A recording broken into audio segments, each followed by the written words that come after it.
Através do incentivo, o Ministério Público de Pernambuco promoveu recentemente curso com foco na atuação do órgão com perspectiva de gênero. A intenção foi de refletir sobre como é possível gerar um impacto positivo na vida de meninas e mulheres que lutam pelo direito de viver sem violências. Como comenta a Procuradora de Justiça do Ministério Público de Goiás, Ivana Farina, presente durante a ação. O Ministério Público tem que se capacitar para saber ler quais são as diferenças que refletem na vida de cada uma dessas mulheres e também de meninas, de modo a atuar mais fortemente para emancipá-las da opressão. Para a coordenadora do Núcleo de Apoio a Vítimas de Crime do MPPE, a promotora de justiça Ana Clésia Nunes, a atuação pautada em perspectivas de gênero dá ênfase aos direitos humanos femininos. Seguir regras, categorias conceituais com perspectiva de gênero nada mais é do que respeitar os direitos humanos das mulheres. Então, trazer para a investigação criminal protocolos, regras de investigação que tenham o padrão exigido para uma investigação criminal com perspectiva de gênero, efetivamente contribui para a construção de uma narrativa coerente com os direitos humanos das mulheres vítimas de feminicídio. O evento proporcionou ainda aos profissionais de todas as áreas de atuação do Ministério Público a possibilidade de identificar de forma mais eficaz situações de violência de gênero, além de não repetir estereótipos em suas respectivas atuações funcionais. Agência Rádio Web, produção e reportagem, Joyce Santos. Cardeal FM, conectada em você.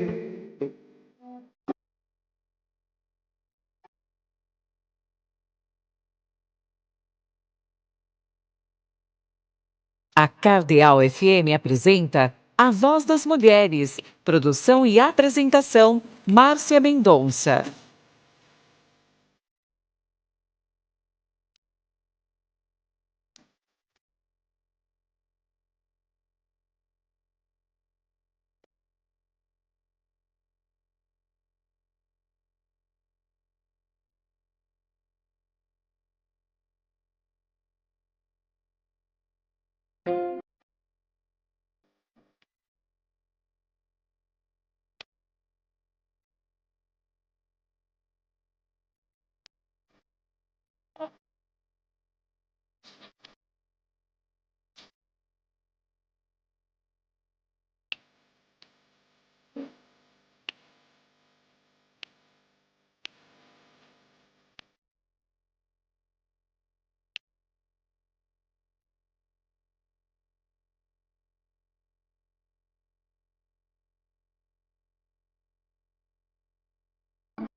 A Voz das Mulheres, na mira da notícia.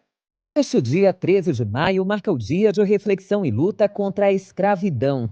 Há 137 anos, nesta mesma data, o Brasil aboliu oficialmente a escravidão por meio da Lei Áurea. No entanto, as consequências desse período tenebroso se refletem na situação da população negra no país. Números recentes do IBGE apontam que a renda de trabalhadores brancos ainda é, em média, 75% maior que a de pessoas negras. Ainda de acordo com o Instituto, 56% da população é composta de negros, ou seja, um país negro e racista ao mesmo tempo. Segundo Cledson Júnior, secretário de Gestão do Sistema Nacional de Promoção da Igualdade Racial, do Ministério da Igualdade Racial, a mudança da data marca uma transformação de postura diante da história da escravidão no Brasil. O 13 de maio não é apenas um marco jurídico da abolição da escravidão, mas é também um lembrete de que a liberdade concedida sem reparação sem inclusão e sem justiça, mantém vivo os efeitos mais perversos da escravidão, né? Transformar essa data em um dia de reflexão e luta significa reconhecer que o racismo estrutural no Brasil é uma herança direta desse período que nós fazemos questão de não esquecer. Diante da necessidade urgente de mudanças na situação de vida da população negra, no ano passado o Brasil apresentou seu 18º Objetivo de Desenvolvimento Sustentável, ou simplesmente ODS 18, a igualdade étnico-racial. A proposta foi feita pelo presidente da República, Luiz Inácio Lula da Silva, em setembro de 2023. E o ODS 18 foi apresentado durante a última reunião do G20, que ocorreu no Brasil no ano passado. Para o secretário Cledson, a instituição da ODS 18 faz parte de uma abordagem política que reconhece a necessidade do reconhecimento e da reparação. Recontar essa história da ótica da resistência negra é fundamental para superar o mito da democracia racial e construir políticas públicas eficazes. Nesse sentido, para nós, a implementação da ODS 18, proposto pelo Brasil, é uma inovação histórica. Ele insere o combate ao racismo como eixo do desenvolvimento sustentável, articulando justiça social, econômica e ambiental. Para nós, refletir é necessário e lutar é urgente. Acreditamos que nenhuma democracia será plena enquanto houver desigualdade racial. Dentre as metas do Objetivo de Desenvolvimento Sustentável 18 estão a eliminação do racismo, da discriminação e da violência contra povos indígenas e afrodescendentes, garantia de acesso à justiça, representatividade política, proteção do patrimônio cultural, artístico e religioso, além de respeito à diversidade linguística tanto dos povos indígenas quanto dos afrodescendentes. O Estado também deve atentar para as necessidades e diferenças em questões como moradia, saúde e educação.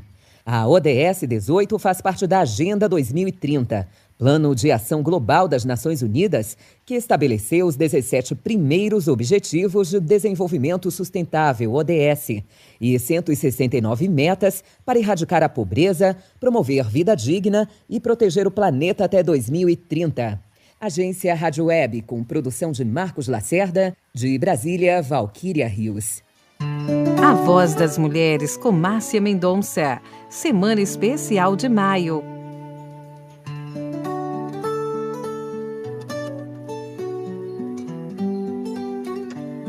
Coisas de Mãe. Comunicando, Márcia Mendonça. Meus amigos ouvintes da Cardeal FM 106.1 e do programa A Voz das Mulheres, sejam bem-vindos. Eu e Emerson Araújo queremos muito a sua companhia. Bom, vocês ouviram, eu coloquei um áudio, uma matéria falando que hoje, 13 de maio, é celebrado ao redor do Brasil, né, por sua importância histórica, religiosa e simbolicamente a data é lembrada para marcar a assinatura da Lei Áurea, isso em 1988, que aboliu oficialmente a escravização no país, né, e por isso eu coloquei, né, explicando, falando, celebrando a data. E também hoje nós celebramos o dia de Nossa Senhora de Fátima, que é uma das santas, né, das devoções, santas não, que é Nossa Senhora, das devoções mais populares em Portugal e no Brasil. E é celebrada em 13 de maio, porque em 1917 ela fez a sua primeira aparição na cidade portuguesa e, segundo relatos, a 3 crianças, né, Francisco, Jacinta e Lúcia. Né, Francisco, Jacinta e Lúcia. E nesta terça-feira, as aparições estão completando seu 108º aniversário. Então, é uma data bem importante, a data de hoje, né? E a gente tem que celebrar, a gente tem que referenciar, falar disso, né? Mas hoje, né, nós estamos numa semana, né, semana especial, Coisas de Mãe, e mais um tema. Hoje eu vou conversar com a Rafaela Lira, que é psicóloga especializada em psicologia perinatal e da parentalidade, atua também como psicóloga em maternidade de referência do estado da Bahia. É idealizadora e fundadora do grupo Psiperinatais da Bahia e projeto social a Psicóloga das Mães, imagine que maravilha. E é certificada em psicologia perinatal, né, referência na Bahia pelo Instituto Mater Online. sobre o trabalho invisível das mães a gente vai falar hoje. Eu escolhi, bem escolhido. Bom dia, Rafa Lira. Da próxima vez você vem presencial, faz um tempinho, mas que bom tê-la de volta. Seja bem-vinda, de volta à Voz das Mulheres. Obrigada. Bom dia, Marcinha. Vou sim no próximo presencial, aí do seu ladinho. Do meu ladinho, né? Mas ainda bem que a gente tem também, né, a tecnologia a nosso favor, né? Quando não acontece a chuva, cai, lá onde eu moro é assim, mas está tudo direitinho. Deus conspirou para que desse tudo certo, né? Mas é isso. Falar sobre o trabalho invisível das mães. Oh, meu Deus, eu conheço tanta gente. Significa falar da carga excessiva de trabalho não remunerado, né, que recai sobre as costas dessas mulheres, incluindo os filhos, as tarefas domésticas, a gestão emocional e mental, e também o cuidado com toda a família. E muitas a gente sabe que estão acumulando até triplas jornadas. Rafa, eu vou trazer um dado. Uma pesquisa do Instituto Locomotiva apontou que as mulheres gastam cerca de 92 horas por mês em afazeres domésticos ou cuidando também, né, de outras pessoas. E, curiosamente, caso recebessem por isso, ganhariam mais de 1 trilhão por ano.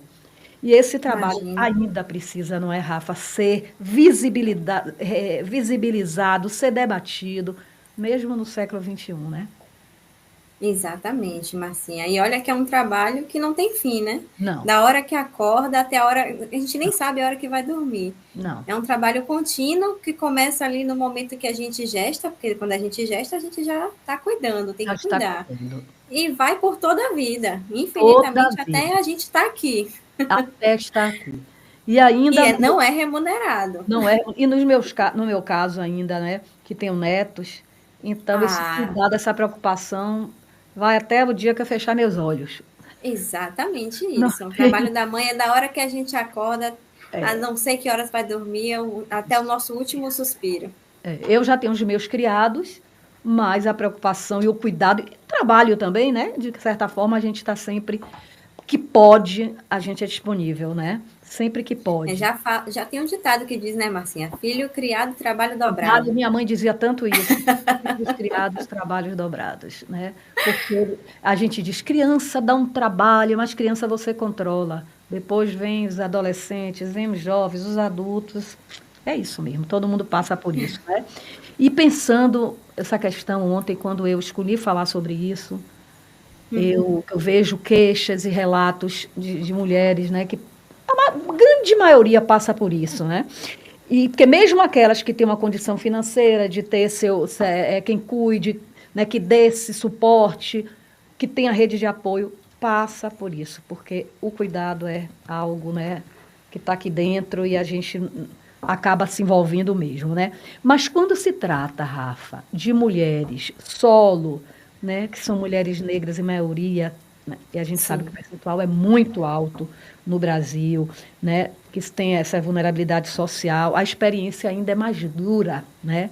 Nem sempre encontram rede de apoio, ajuda da mãe para cumprir a jornada de trabalho, que é árdua, muitas vezes de segunda a sábado.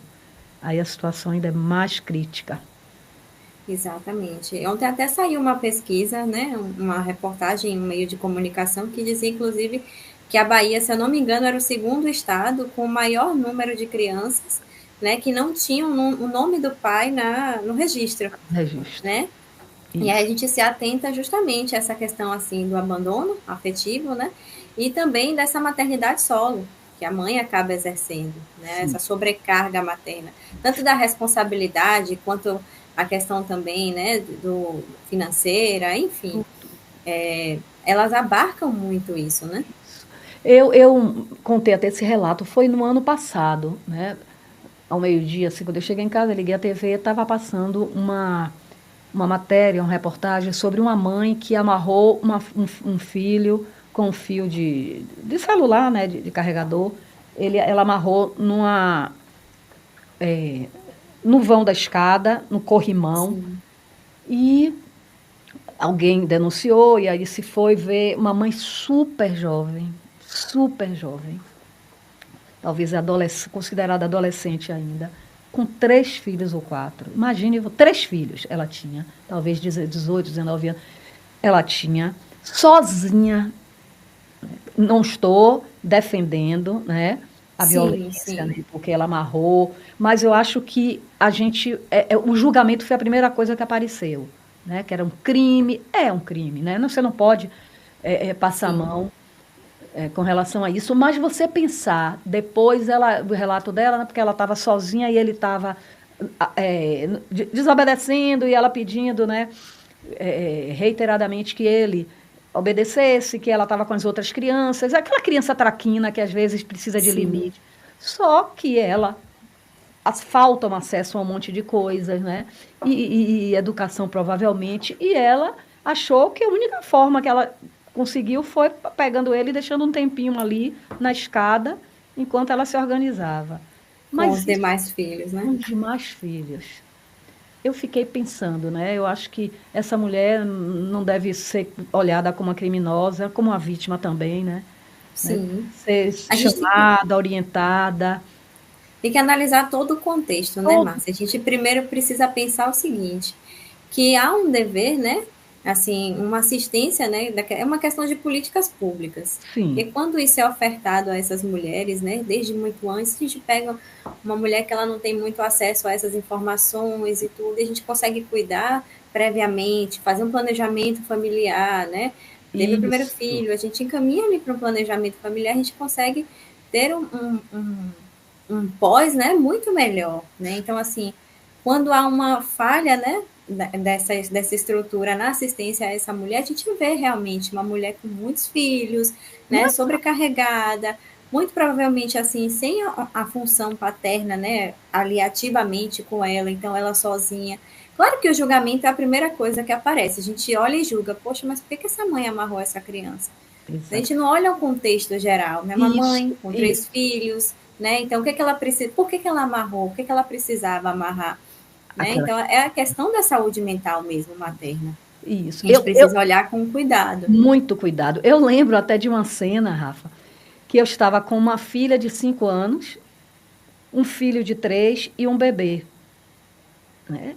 Claro, eu estou me colocando numa situação não de vulnerabilidade social, eu tinha um suporte de uma moça que trabalhava lá, mas mesmo assim, como a gente diz, né, amamentar era a minha função, eu estava amamentando a minha filha mais nova, e a mais velha, com a boneca me chamando o tempo todo, que queria outra boneca, e o filho pulando. E eu ali num desespero.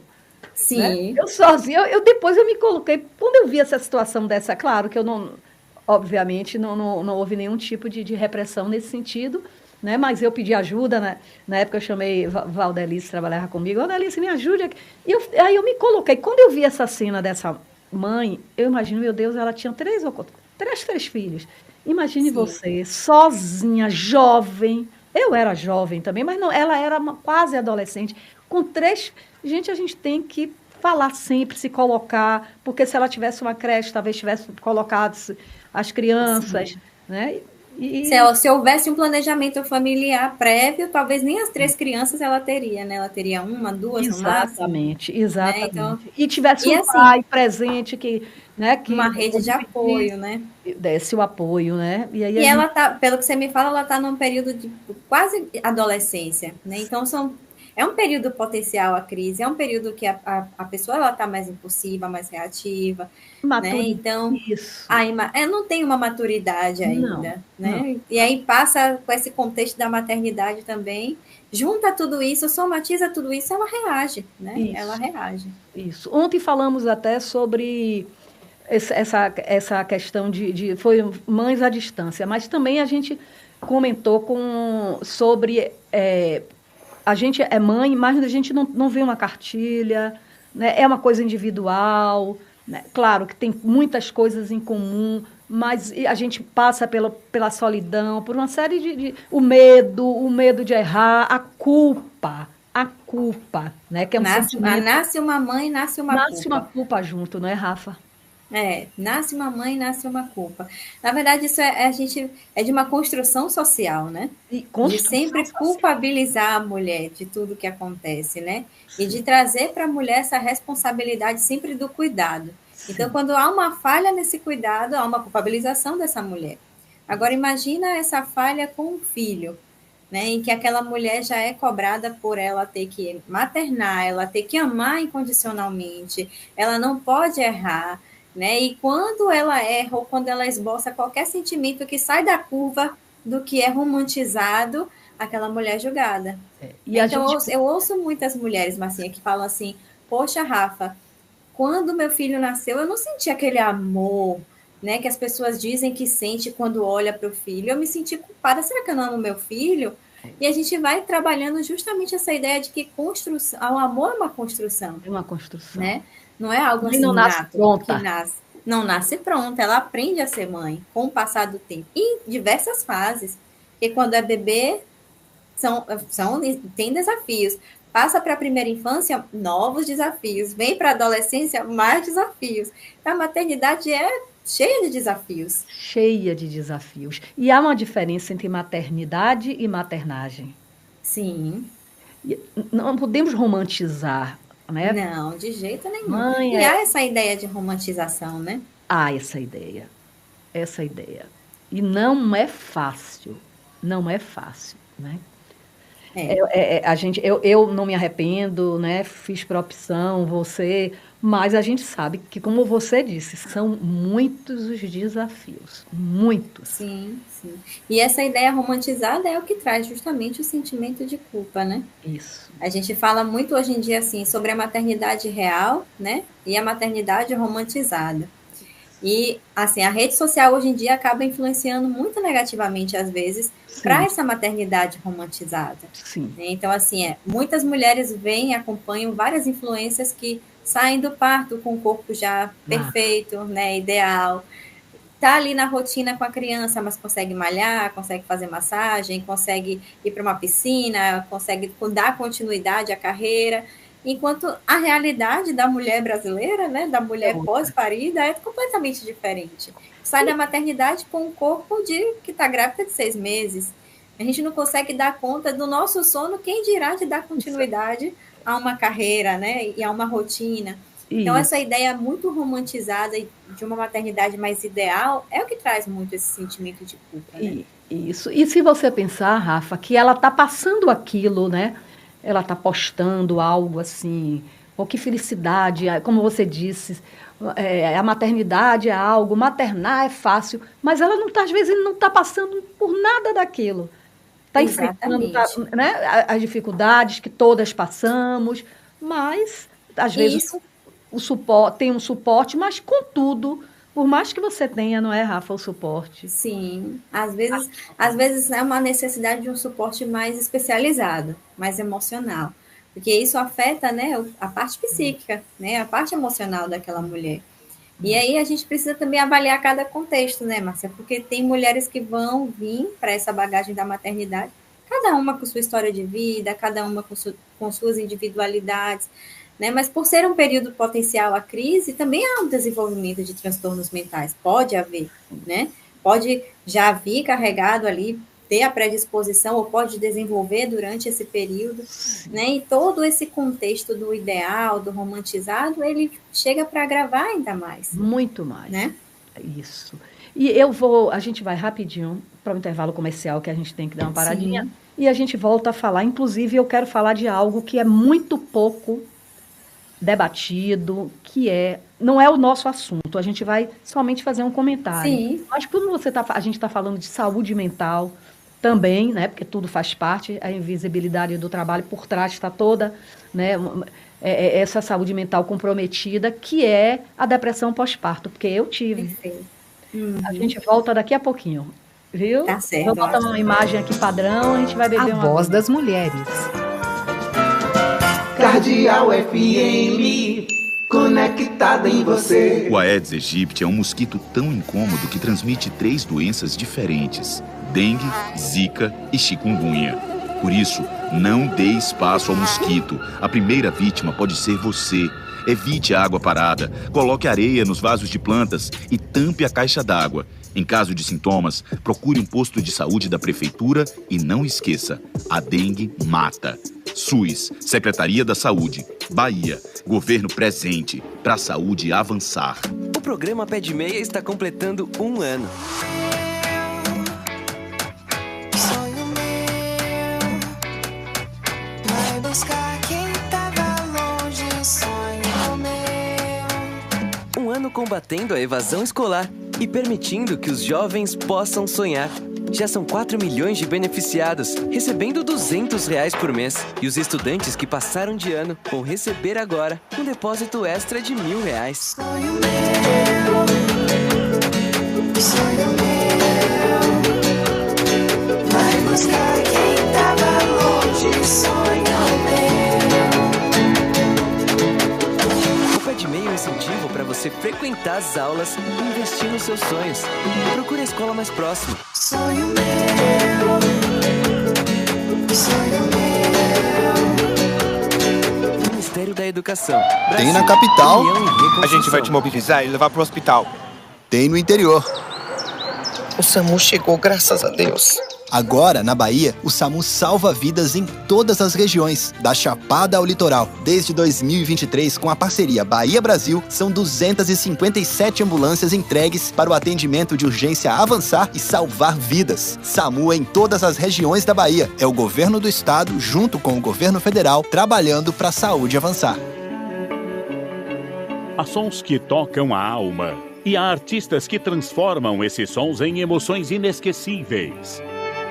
Estamos falando de Jorge Borges, um talentoso violinista que há mais de 25 anos de experiência encanta eventos corporativos e sociais com sua música sofisticada e envolvente. 991199072 ou Instagram, @Jorge Borges Violino. Jorge Borges, a trilha sonora perfeita para o seu momento.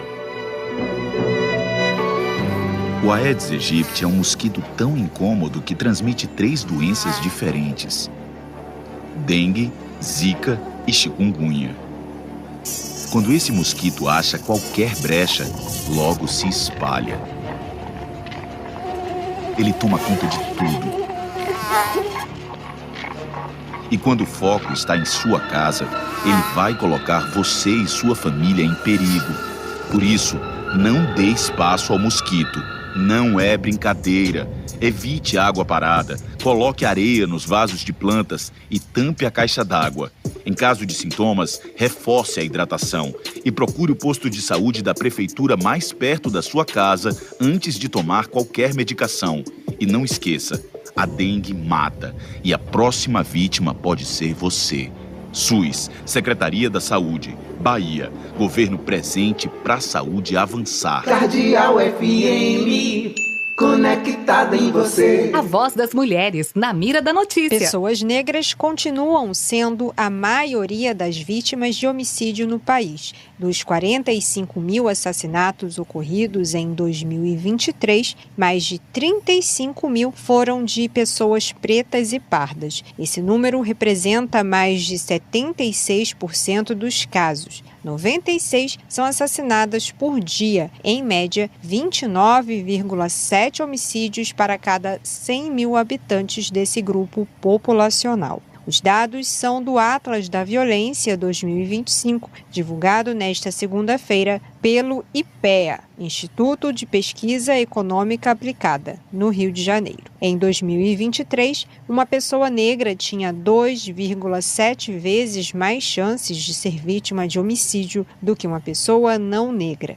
Apesar dos números elevados, a pesquisa mostra que esse tipo de crime diminuiu 0,9% na comparação com 2022. Em relação ao número total de homicídios, o Atlas registrou a menor taxa em 11 anos. Na média, o Brasil teve 21,2 registros para cada 100 mil habitantes, uma redução de 2,3% na comparação com 2022. Apesar da melhora, a diretora executiva do Fórum Brasileiro de Segurança Pública, Samira Bueno, vê com ressalva essa queda e avalia que ela sempre tem menor proporção entre as pessoas negras. A gente tem uma redução da mortalidade nos dois grupos, taxa de mortalidade de negros e taxa de mortalidade de não negros, mas cai mais entre não negros. A gente tem isso de assassinato de pessoas negras todos os dias, mas isso não sensibiliza. Isso é para marcar. Estamos diante de resultados positivos, com uma redução histórica, com a menor taxa de homicídios nos últimos 11 anos? Estamos. Mas a gente continua com um quadro muito grave que afeta desproporcionalmente mulheres, que afeta desproporcionalmente pessoas negras. Em relação aos povos indígenas,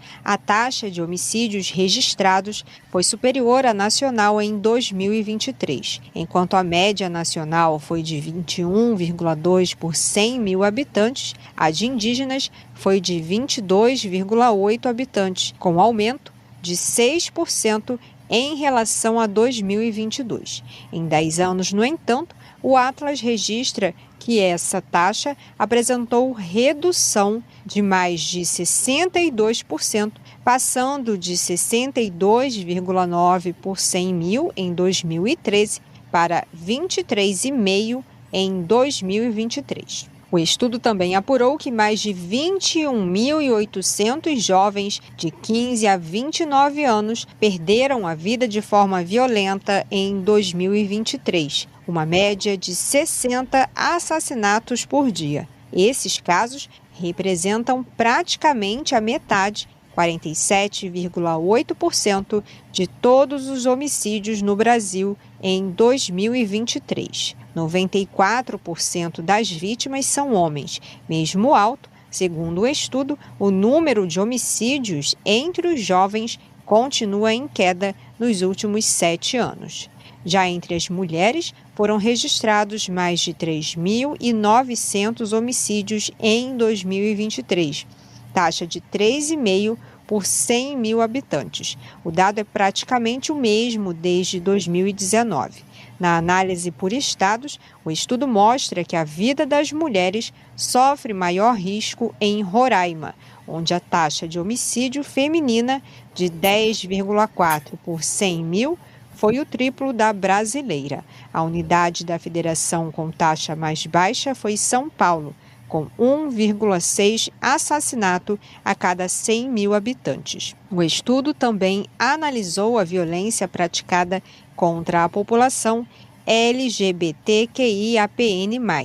Em 2023, os casos de violência contra homossexuais e bissexuais registrados no sistema de saúde aumentaram 35% em relação ao ano anterior, passando de mais de 14 mil em 2022 para mais de 19 mil.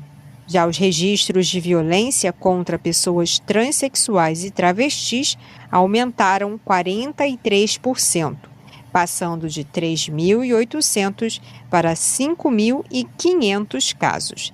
Da Rádio Nacional no Rio de Janeiro, Tatiana Alves. Cardeal FM, conectada em você. A Voz das Mulheres com Márcia Mendonça. Semana especial de maio. Coisas de Mãe. Comunicando, Márcia Mendonça. Estamos de volta. Estou conversando com Rafa Lira, que é psicóloga, especialista em psicologia perinatal e da parentalidade. Atua também como psicóloga em maternidade de referência do estado da Bahia, idealizadora e fundadora do grupo Psis Perinatais da Bahia e projeto social A Psicóloga das Mamães. A gente está falando sobre o trabalho invisível das mães. Então, se você quiser participar, fazer alguma pergunta, você pode mandar para o YouTube do programa Cardeal FM 106.1, ou deixa eu abrir aqui, que com certeza deve ter alguma mensagem. Rapidinho, que é 91350709, mas eu tirei o som, esse telefone é só da rádio. Quer dizer, é somente da rádio, não, do programa. Mas de vez em quando eu estou vendo as pessoas ligando, que eu não sei quem é, que ninguém tem esse telefone, a não ser os meus ouvintes. E quando ligam, não são os meus ouvintes que mandam mensagem. Sim, deixa eu ver aqui.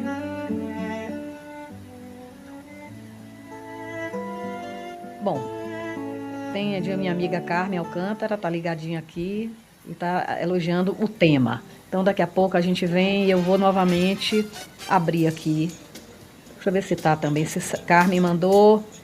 Ela até manda sempre pelo YouTube. Mas, Rafa, é isso, a gente precisa... Eu estava, né, comentando com você quando eu fui para o intervalo, com relação a depressão pós-parto, que é algo tão sério. Eu conheci uma moça que era da família, prima, mais distante, mas eu acompanhei que na primeira filha ela precisou ser internada no hospital psiquiátrico. Na época tinha internamento. E eu tive, assim, dias que eu chorava o tempo todo sem saber o que era. Só que não foi algo tão... se agravou, nem me aprofundou numa depressão profunda, nada disso, e passou. Mas a gente tem que ter muito cuidado com a saúde mental das mães. Com certeza, Marcinha, com certeza. O cuidado com a saúde mental, ela deve anteceder justamente o parto, né? Sim. Ou, se possível, no planejamento de uma gravidez. Esse cuidado já deve ser buscado pelas mulheres. Sim. Porque esse período todo perinatal, né, que é o período da gravidez, do parto, do pós-parto, a gente chama de período perinatal. Tudo que está ali em torno do nascimento, ele é um período que é potencial de crise, como eu te falei, né, anteriormente.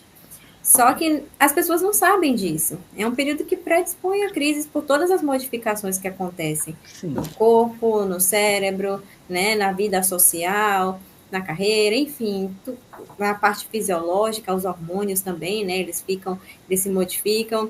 Então, todo esse processo, né, de mudanças que acontecem, a gente chama de mudanças biopsicossociais. Sim. Eles podem trazer, né, eles predispõem a uma crise. E se essa mulher ela já tem uma predisposição antes, ela já teve transtorno mental em outro período da vida, já teve depressão em outro período da vida, é provável que ela apresente também ali durante esse período perinatal. Isso. Né? A depressão pós-parto, poucas pessoas falam, a gente fala depressão perinatal, Marcia. Ah, sim, perinatal. Engloba todo esse processo da gravidez e do pós-parto, né? Da gravidez até o pós-parto.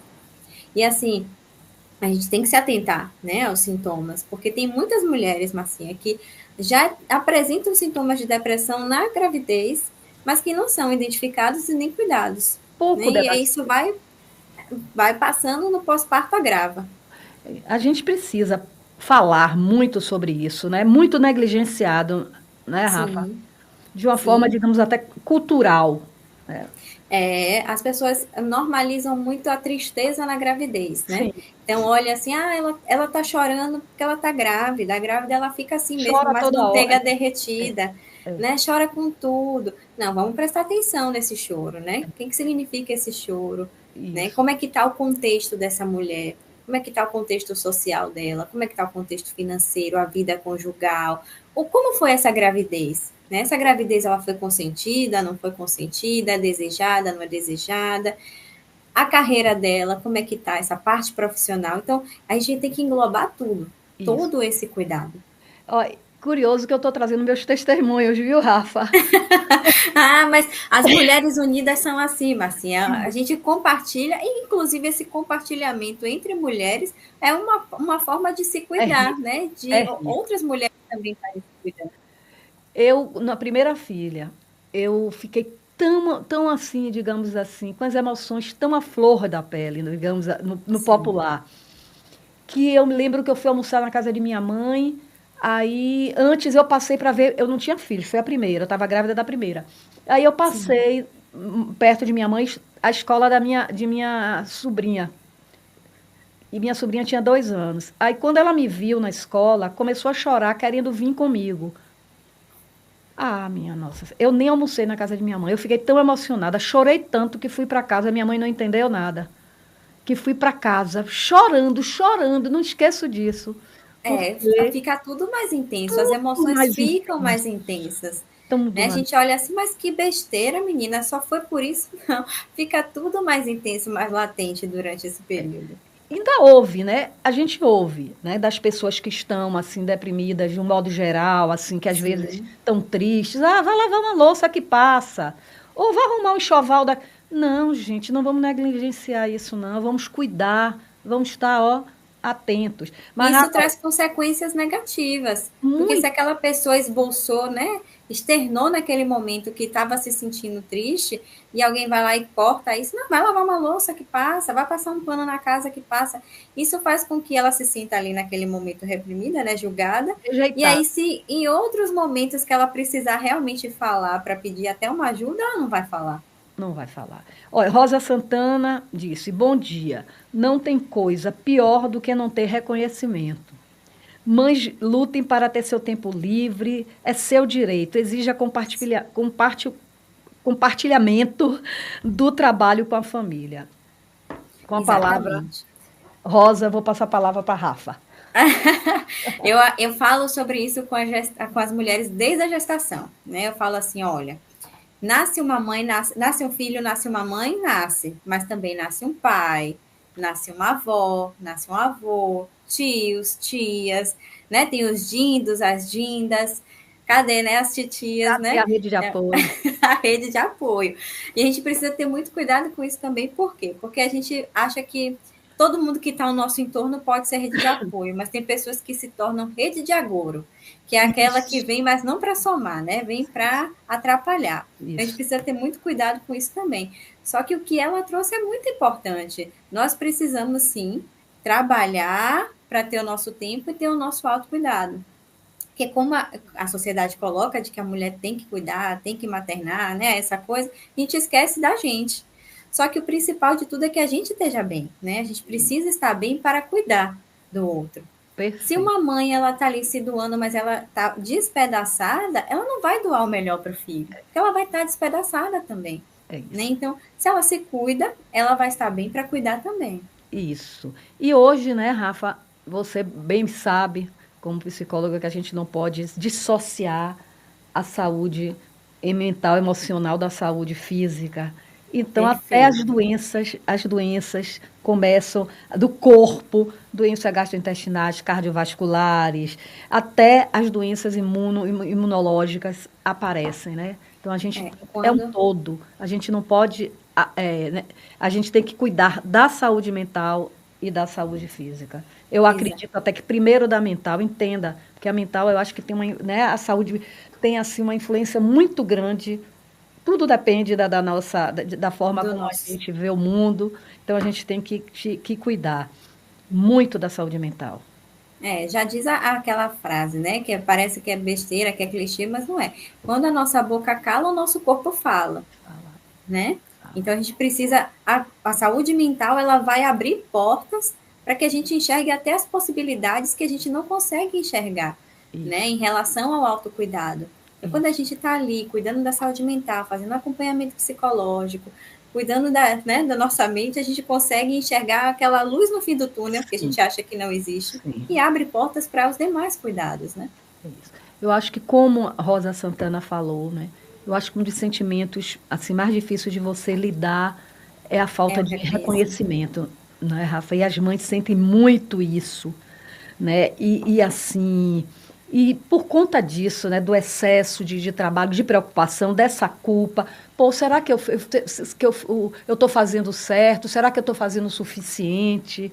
Isso são sentimentos inerentes, né, das mães. A maternidade é até um pouco assim, né, a gente brinca entre mães, que assim, no início, a gente espera tanto esse reconhecimento de que é uma boa mãe, né, que está ali cuidando de um bebê, mas o bebê ele não devolve isso para a gente, porque ele não sabe falar, ele não sabe esboçar, ele não sabe nem o que é reconhecimento. A criança, ela já começa a reconhecer isso, mas de outras formas. Né? Quando a gente está com o filho, que o filho dá um beijo, dá um abraço, né, tá ali com a gente, é uma forma de reconhecimento. Isso. Mas o que é muito importante, Marcinha, é que a gente tenha o nosso próprio reconhecimento. Também. Né? Então, da gente olhar e falar assim, poxa, mas eu estou fazendo o suficiente. Eu fiz o meu melhor. Eu fiz o meu melhor. Às vezes a gente fica esperando fazer assim o impossível, né? A perfeição ali. A gente tem que alcançar a perfeição. Mas tudo que a gente está fazendo já é necessário, é suficiente.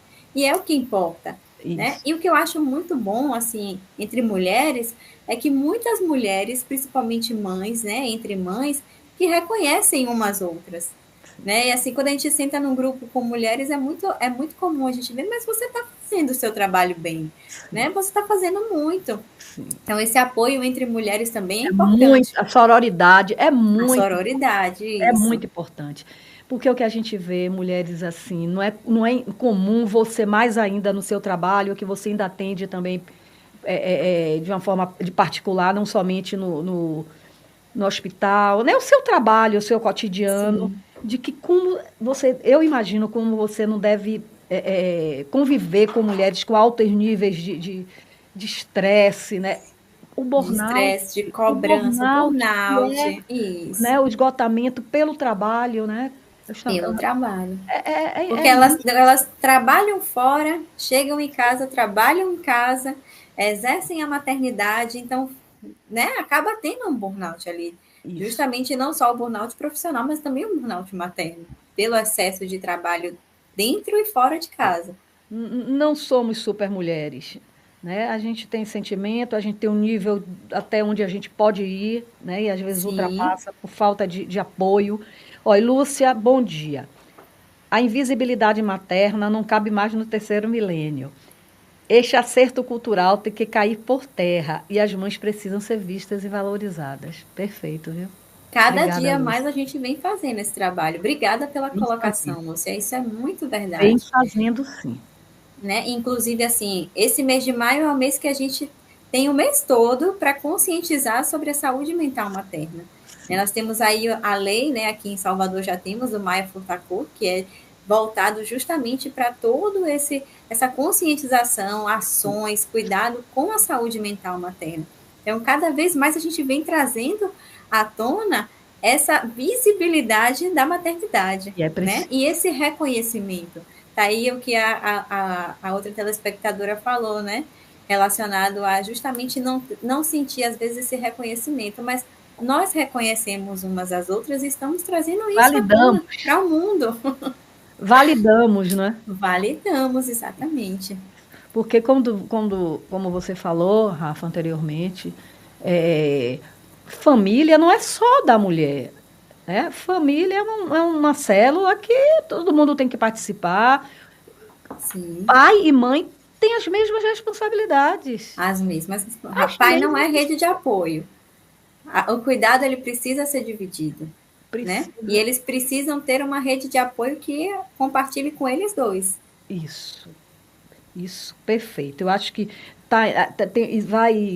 eu acho que estou sonhando que entre em vigor essa lei, né, da licença maternidade equilibrada, mesmo a licença para o pai, para a mãe, para que em alguns países já tem, já né? Existe, porque isso eu acho que promove uma maior equilíbrio, né? E as coisas vão mudando a partir daí.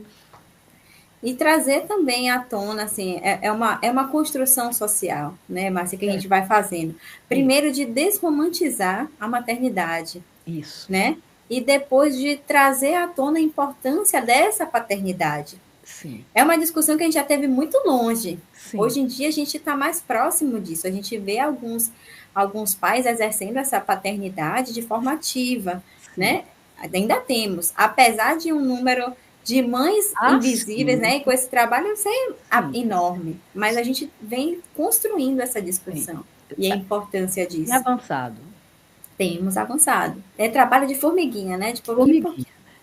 Eu percebo, né? Eu tenho 3 filhos, 2 filhas e um filho, e eu percebo assim, a mudança nessa geração, né? Do cuidado dos pais dividirem, de meu filho, meus gêmeos, entendeu? Então a gente já vê essa mudança. Agora precisa muito mais, porque ainda a gente tem. O padrão existe ainda.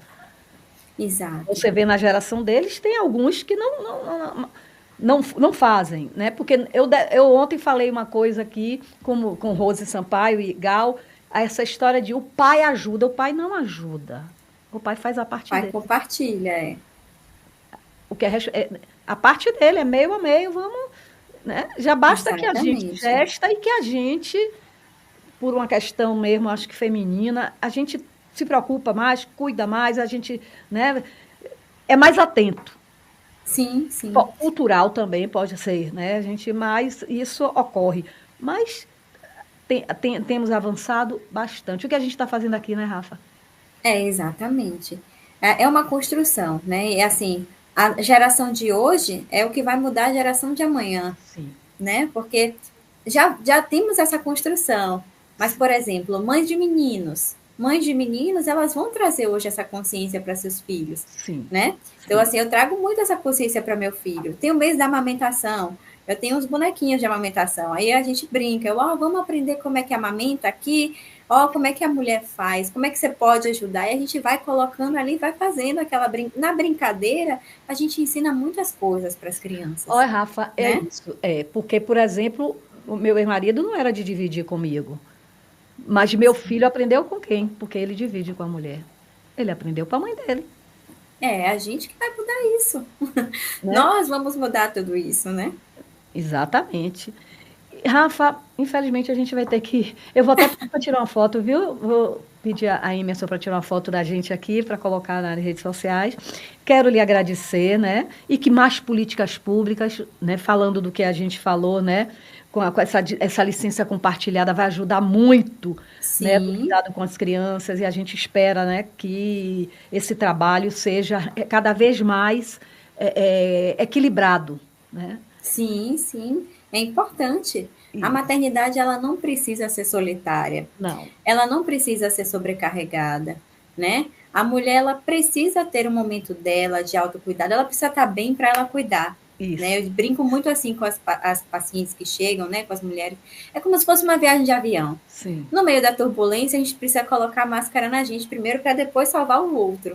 Né? Então, a maternidade é a mesma coisa. É uma longa viagem. A gente precisa estar com a nossa máscara de oxigênio para depois a gente cuidar do outro. Né? E os filhos estão inclusos nisso. Perfeita analogia. Rafa, muito obrigada. A próxima você vem aqui. Viu? Vou sim, do seu ladinho. Gabriel Dantas, parabéns pela abordagem. Esse tema é de tão grande relevância. Obrigada, Rafael Dantas. E assim eu me despeço. Rafa, até uma próxima. Até, Marcinha. Quero te agradecer aos telespectadores que estavam aqui com a gente até agora, né, nesse tema tão importante que eu amo falar, né, que é a maternidade. É sua especialidade. Um grande abraço, até uma próxima. Abraço, Marcinha, até. Tchau. E assim eu me despeço dos ouvintes, agradecendo pela audiência, pela paciência. Amanhã, ainda na semana especial, Coisas de Mãe, a gente vai falar com duas avós, né, sobre os limites, até onde a gente pode ir, eu também me incluo. Fiquem com Deus, vem Heloísa Braga com o Passaporte. Até amanhã a todos.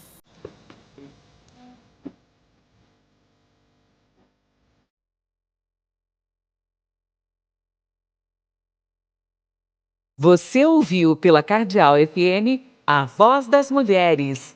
Produção e apresentação, Márcia Mendonça. Até o próximo programa.